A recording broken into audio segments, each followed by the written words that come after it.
Un soir, quand mon père est revenu du travail, je lui ai dit que je voulais fêter mon anniversaire autrement, en publiant quelque chose que j'ai écrit. Et puis il était stupéfait, il a lu mes écrits, mais c'était trop peu pour être publié. Donc il m'a encouragé à continuer à écrire jusqu'à ce que j'ai atteint 16 comptes. Après, il est rentré dans les paperasses, il a contacté un éditeur, La Matanguinée. Ils ont fait les illustrations et ça a pris 2 ans pour que ce livre sorte enfin.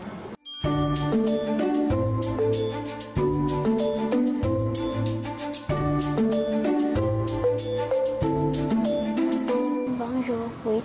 Je me nomme Mambo Mariam, j'ai 11 ans et je suis autrice du livre Les Contes d'Umbo. C'est un recueil de contes de 16 contes avec une petite morale à la fin de chacun. Celui-là, c'est le premier. J'explique un peu comment le lion est devenu le roi de la savane, même si je ne sais pas vraiment. Comment tu t'inspires à écrire cette histoire? Ça vient comme ça ou bien? C'est à travers la lecture. Et celui-là, c'est L'amour d'une mère, un conte que j'ai fait pour valoriser les mères dans la vie d'un enfant. Et il y a mon conte préféré, le dernier. Pourquoi c'est ton conte préféré? Parce que c'est celui qui m'a le plus touchée. C'est l'histoire d'un jeune garçon incompris par sa famille qui finit par se rébeller. Ensuite, on découvre sa véritable importance. Comment tu écris tous ces contes? Les idées me viennent toutes seules. Quand tu regardes ton livre, qu'est-ce que tu ressens? De la joie. Mariam, c'est une élève remarquable, très sage en classe, qui aime travailler. Et malgré ici son livre, elle est toujours attachée aussi dans l'accomplissement de sa réussite à l'examen. Dans n'importe quelle matière, elle est toujours au top. C'est la première de la classe. Le premier contrôle avait eu 9 de moyenne, 9,00.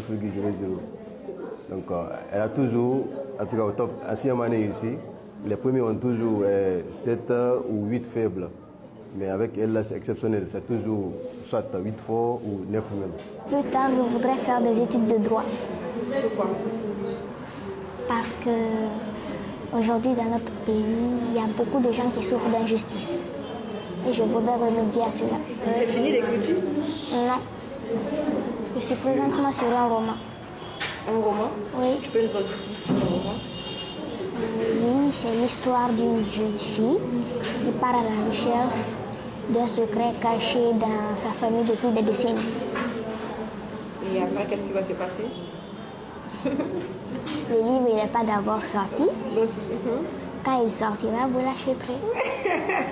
Ça me fait plaisir tout d'abord de parler de mon livre, ensuite de voir que des gens s'intéressent à la littérature, une cause que je défends. Parce que pour moi, la lecture, c'est l'avenir de notre génération.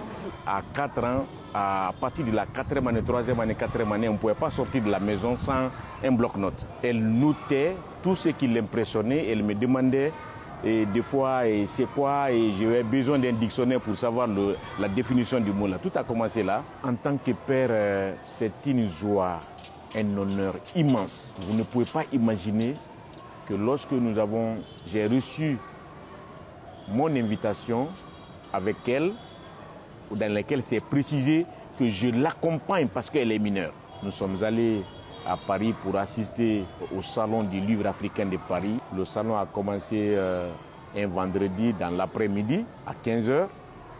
Et entre 15h et le samedi 15h, elle a vendu plus de 100 livres dédicacés.